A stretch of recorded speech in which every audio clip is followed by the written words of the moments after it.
Hey friends, namaskar and welcome to my second YouTube channel, This Smriti Show. আজি আপোনালোকক এটা খুবেই ডাঙৰ শকিং খবৰ দি আছো। 2022 যেটো ফিফা ওয়াৰ্ল্ড কাপ হ'ব, সেই ওয়াৰ্ল্ড কাপটো বৰ্তমানলৈকে ফিফাৰ ইতিহাসত সকলোতকৈ দামী ওয়াৰ্ল্ড কাপ হ'ব। চাওক, কাৰোবাৰ আকাৰ চাই বা কাৰোবাৰ বৰণটো চাই দেখোন এনেকুৱা, ইয়াৰনো কি বল আছে, ইনো কি কৰিব, সেইটো ভবাটো একেবাৰে ভুল ধাৰণা। চাওক, আমাৰ যেটো ত্ৰিপুৰা ৰাজ্য আছে, সেই ত্ৰিপুৰা ৰাজ্যৰ সমানে প্ৰায় ত্ৰিপুৰাতকৈ অলপ ডাঙৰ হ'ব সেনেকুৱা এখন দেশে এইবাৰ ফিফা ওয়াৰ্ল্ড কাপ আয়োজনৰ দায়িত্ব লাভ কৰিছে। আৰু সেই দেশখনে দায়িত্ব লাভ কৰাৰ পৰাই দিন ৰাতি একাকাৰ কৰি ওয়াৰ্ল্ড কাপ উদযাপনৰ কাৰণে, ওয়াৰ্ল্ড কাপ পাতিবৰ কাৰণে বহুত টকা পইচা খৰচ কৰি আছে।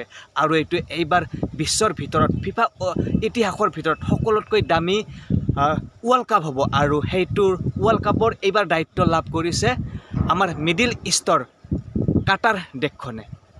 কাটাৰ ওয়াৰ্ল্ড কাপৰ বাজেট কিমান বা কাটাৰ ওয়াৰ্ল্ড কাপত কিমান টকা খৰচ হৈছে আপোনালোকে এই কথাটোৰ পৰাই মনত জানি লওক।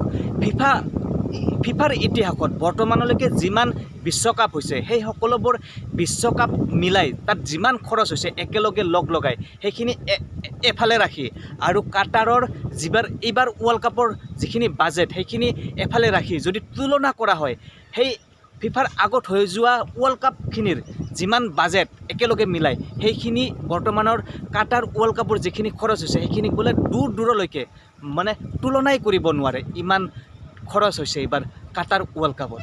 চাওক, কাটাৰে 2022 ফুটবল ওয়াৰ্ল্ড কাপটো ধুনীয়াকৈ চলাই নিবৰ কাৰণে এটা নতুন প্লেন চিটিয়ে বনাই পেলাইছে, নতুন 8টা ওয়াৰ্ল্ড ক্লাছ ষ্টেডিয়াম বনাই পেলাইছে। আৰু যেটো ইছলাম ধৰ্মাৱলম্বী লোকসকলে যেটো টুপি পৰিধান কৰে, সেই টুপিৰ আৰ্হিত এটা ষ্টেডিয়াম বনাই পেলাইছে। ফুটবল প্ৰেমীসকলক গ্ৰাউণ্ডলৈ নিবৰ কাৰণে দোহা মেট্ৰ' নামেৰে এটা মেট্ৰ'ই বনাই পেলাইছে। Luxury apartment, villas, cruise ship hotel, মানে জাহাজতে লাক্সাৰী যিবিলাক হোটেল আছে, জাহাজ আছে সেইটো, আৰু ফেন ভিলেজ, এইবোৰ ধুনীয়াকৈ বনাইছে যাতে ফিফা ওয়াৰ্ল্ড কাপটো ধুনীয়াকৈ কাটাৰে আয়োজন কৰিব পাৰে।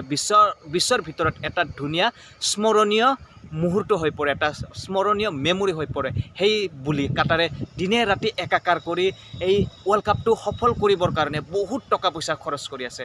আৰু কাটাৰ ইমানেই ধনী, মিডিল ইষ্টত যিবিলাক আৰব কাউণ্ট্ৰি আছে সেই কাউণ্ট্ৰিবোৰৰ তুলনাতটো একেবাৰে সৰুৱেই, নগণ্য মাত্ৰ, কিন্তু সেইবোৰৰ ভিতৰত বহুত ধনী। আৰু তাৰ কিমান ধনী হ'ব পাৰে, একেবাৰে সৰু দেশ কিন্তু তাৰ পাৱাৰ বহুত।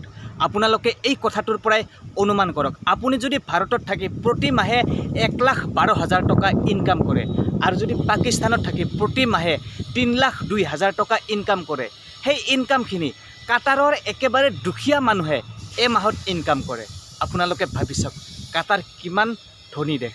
আজিৰ এই সৰু ভিডিঅ'খিনিত এইখিনিয়ে আছিল। যদি ভিডিঅ'টো ভাল লাগিছে লাইক কমেণ্ট শ্বেয়াৰ কৰি দিব, আৰু চেনেলটো ছাবস্ক্ৰাইব কৰিবলৈ মুঠেই নাপাহৰিব। টিপি দিয়ক আৰু ঘণ্টিটো, ছাবস্ক্ৰাইব বটনটো। আপোনাৰ এটা ছাবস্ক্ৰাইবাৰে মোক আৰু আগলৈ যোৱাত বহুতখিনি উঠা প্ৰেৰণা যোগাব।